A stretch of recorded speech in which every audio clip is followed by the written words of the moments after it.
Welcome back to Movie Recaps. Today I will show you a sci-fi film from 2011, titled 15 Million Merits. Spoilers ahead. Watch out and take care. In the far future, poor people live in facilities where they must ride stationary bikes to earn merits, which they use to pay for most of their daily actions. Food costs merits, but so does the bit of toothpaste they consume every morning. Their rooms are small squares covered with screens that can be used to watch shows and play games that must be paid for, but these screens also play adult ads even while you're in the bathroom, and skipping those costs merits as well. Each user has an avatar in the system, and getting clothes and other decorations for it must be paid Black for Mirror, too. actually, you're right. There are no vacations or breaks outside. The facility is their only life, unless they spend a huge amount of merits on a golden ticket to appear on the talent show Hot Shot, which could possibly earn them a better life. One of these bike riders is Bing Madsen, who has over 15 million merits. He isn't a big spender, preferring his avatar to stay basic, but he does skip all the ads whenever they pop up and spends his evenings playing video games. Bing doesn't care for the talent show or dumb comedies, so he sticks to music or landscapes while he bikes, always staying chill about it. This is very different from the guy on the bike next to him, Dustin, who is rude and obnoxious. He laughs loudly at his dumb humor shows, watches adult movies in the biking room in front of everyone, treats the cleaners like garbage, and makes fun of the people who have health problems because of the bike. Bing can't stand him, but he doesn't ask him to stop either. Another coworker of his is Swift, a young woman that practices violin while she bikes and has a crush on Bing. One day during lunch, Swift teaches him how to get apples from the machine whenever they get stuck and tries to chit-chat with him after making a joke, but Bing only thanks her before going to his table. Later that day, Bing is trying to play video games when another ad appears on the screen. Tired of this, he closes his eyes to have a moment of no screen peace, but this only causes the system to put all the screens on red and start blaring a warning that he should resume viewing. Bing gives up, opens his eyes and, seeing as he has merits to spare, he decides to watch an adult movie for the night. The next morning, he notices there's a new co-worker in the elevator, a beautiful girl called Abby Khan. One of the bikers isn't on his station either, and that's because he couldn't take it anymore, so he became a cleaner, which Dustin makes fun of him for.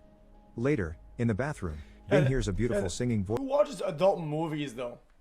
Like seriously, I feel like you click in the middle to the part that you want, and then you skim through, and then you just either you're done or you're not, and then you get another one. Abby. Starting to develop a crush on her, Bing tries to talk to her, but he doesn't know what to say. His awkward attempt at conversation is interrupted by yet another ad appearing on the screen in front of him, so they can't do much more than just go back to work. Abby takes over the bike that was freed by the guy that became a cleaner, and Bing keeps on glancing at her while he rides, which makes Swift jealous.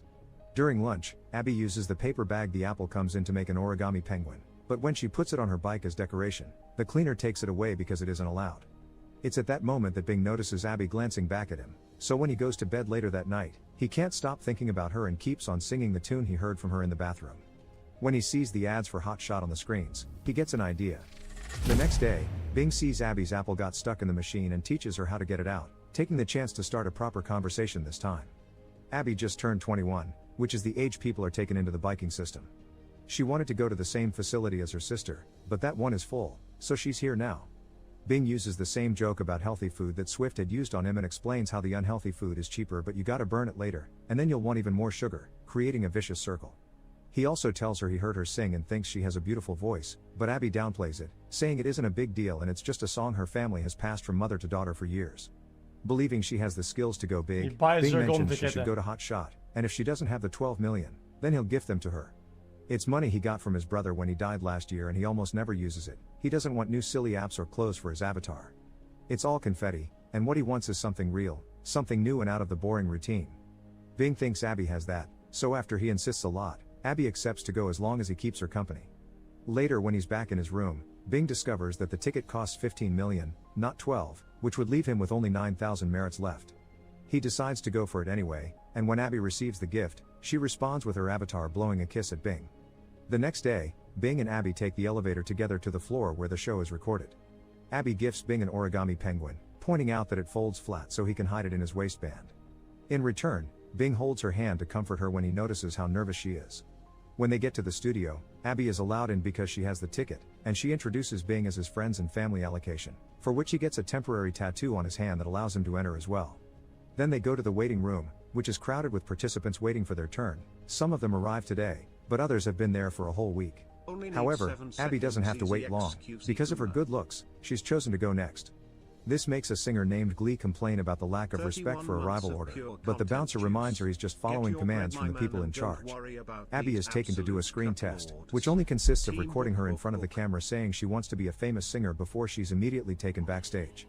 A stagehand gives her a carton of a drink called Cupliance and Abby tries to turn it down, but she's told it's compulsory for all contestants to calm their nerves and keep them from puking. Abby drinks it and begins feeling a bit cloudy, but goes to the stage to perform anyway. There are 3 judges waiting for her: Hope, Charity, and Wraith. Hope encourages her to go ahead and sing, but Wraith keeps asking her to take off her clothes. Abby ignores him and sings Anyone Who Knows What Love Is, Will Understand, by Irma Thomas, and the public likes her except for Swift, who continues to be jealous of her. Hope and Charity also like her performance, but Wraith looks bored the entire time. It's Hope that cuts her song short and tells her that while this is the best singing they had this season, her voice is just good, not great. However, she is absolutely gorgeous, and she'd do great in Wraith's adult channel. The 3 judges begin pressuring her into accepting a role in adult films, reminding her this is the only way to succeed and leave the biking life behind. The market is after all oversaturated with singers, and other people would die to have the chance she's being given. Bing is backstage seeing all this and tries to rescue her, but security takes him away right before Abby, still feeling the effects of the brain fog and overwhelmed by the audience chanting "do it" at her, accepts the deal. But the way she says "I suppose" shows she's not at all happy about it. In fact, she begins crying. Back in her room, Swift is disappointed by this result too. A couple of days later, Bing is back to his normal life and feeling awful about what happened. He keeps the penguin Abby gifted him together with her empty carton of Cupliance hidden under his mattress and goes through his routine in an awful mood, especially when Dustin puts on the adult channel and he has to hear Abby give interviews while sounding soulless. Because of the money he's spent on the ticket, he also has to go back to eating junk food. Later in the evening, when he's playing video games, the ads take over the screen again, showing Abby's first adult film. Bing doesn't have enough money to skip it, so he covers his eyes, but the blaring alarm is so high-pitched that he can't stand it for more than a few seconds. After opening his eyes again, he tries opening the door, but portals are disabled during commercials. The heartless image of Abby on the screens is too much for Bing to handle, so he begins freaking out, yelling and hitting the screens until one of them breaks. When Bing notices a glass shard on the floor, he makes a test by making a cut on his tattoo. This gives him an idea for a plan. From then on, Bing begins living a frugal life, concentrating on saving merits. He's the first one to show up at the bikes in the morning, uses just the tiniest drop of toothpaste, and doesn't buy food anymore. Instead, he takes apples stuck in the machines and leftovers from the tables. In the evenings, instead of playing video games, he practices a dance routine before crashing on the bed completely exhausted. Eventually, Bing manages to make back 15 million merits and uses it to buy a ticket for Hot Shot. The day of the show, he takes the shard with him by hiding it in his clothes, and the metal detector doesn't sense it because it's made of glass. He's the first one to arrive, but soon the room is crowded again, and even Glee is back. The only reason he gets chosen quickly is that the bouncer is told to bring someone ethnic for a change. For the screen test, he simply says he's an entertainer, and when he's offered Cupliance, he tells the stagehand that he's already drunk his, showing her Abby's empty carton that he also sneaked in hidden in his clothes. Once he gets on the stage, the judges don't have much to say and quickly allow him to perform, so Bing begins dancing.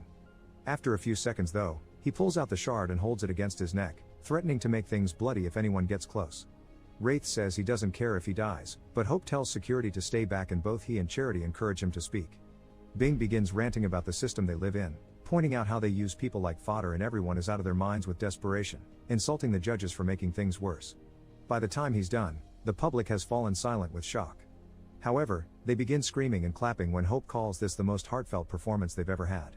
Hope pretends to have understood what Bing is trying to say, saying he likes his stuff, and offers him to keep transmitting his message on his channel, offering 30 minutes twice a week on his streams. Charity agrees that she'd watch such passion and Wraith calls the shard a neat gimmick, so like it happened with Abby, the whole audience except Swift begins chanting "do it." The pressure is too much, so Bing gives in and accepts the deal. Some days later, Glee appears on Hot Shot and is kicked out because she's an awful singer. But now there's a new show on TV, Bing with his shard against his neck, ranting about the system with fury in his eyes.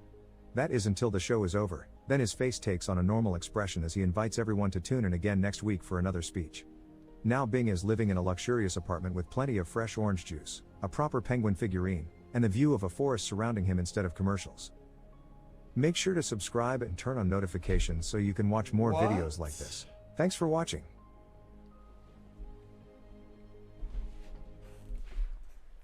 Wait, what? That's it? That was really odd. Everyone has a price is the point. Black Mirror is an amazing concept. I think Black Mirror presents certain ideals or certain concepts that are kind of pushed to the far limits that make sense up until they run out of ideas, and they push thoughts that I think people have already went through and kind of like maximize in their heads, and I think they visualize it in a way that is like kind of cringe. That was my problem with Black Mirror. So they run out of ideas at one point, and they start doing. I'm not even saying random words. Okay, I think at one point they run out of ideas almost, and then they have a bunch of like concepts that are like, oh, okay, well that one is less interesting, and now that you're pushing it even further, that's not even crazy, and it's just kind of like, I'm done with this one. That's kind of how I feel with that Black Mirror.